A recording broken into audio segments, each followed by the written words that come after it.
This is the second set of comments in recognition of Bipolar Disorder Awareness Day.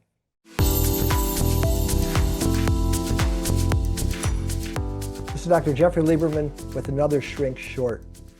After schizophrenia, and apart from the neurodevelopmental disorders like autism and the neurodegenerative diseases like Alzheimer's disease, bipolar disorder is the most devastating mental illness.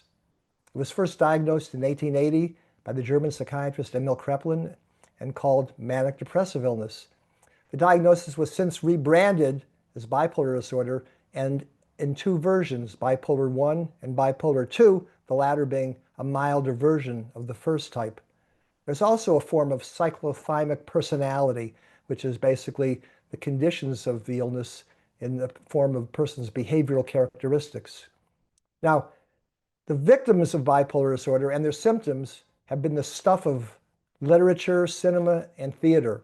And real-life examples that you may be aware of include the Mad King George III, Vivien Leigh, the actress, Robert Lowell, the poet, Zelda Fitzgerald, who was the wife of the author F. Scott Fitzgerald, and Philip Graham, the publisher of the Washington Post, who was the husband of Katharine Graham.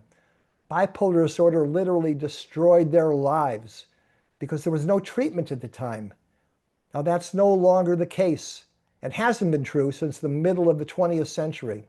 So there's no reason that people who have bipolar disorder shouldn't receive effective treatment.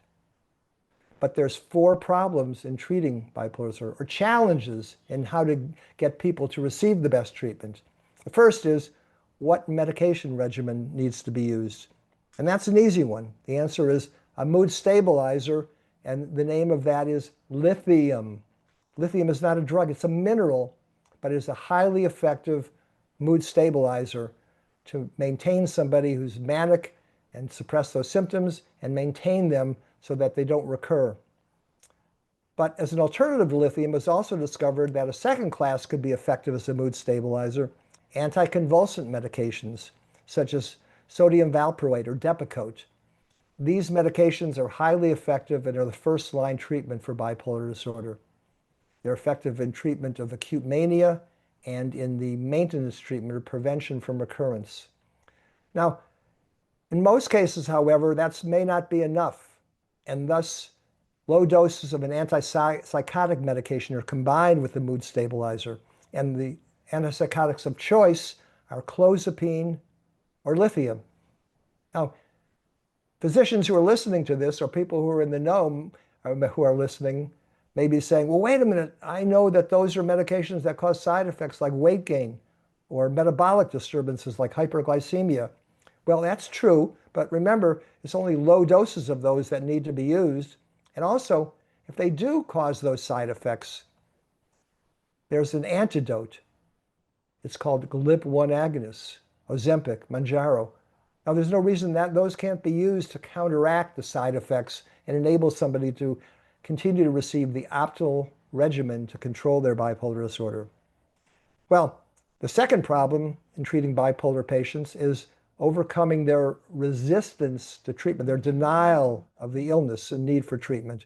Many people will think, I'm not sick, I don't need anything. Or even if they do accept the fact that they may have a mood disturbance, they say, I like my highs, I don't want to be deprived of them. Well, they need to understand that they need to accept treatment, even if it does keep them from feeling the euphoria that they will have when they have periods that are beginning to become mania.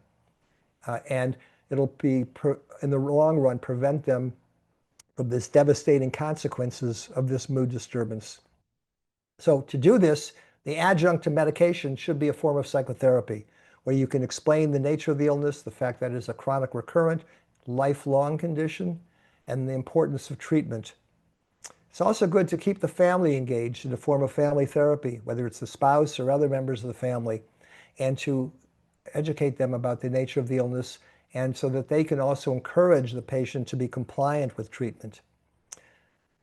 The third challenge in treating bipolar disorder is the treatment of bipolar depression.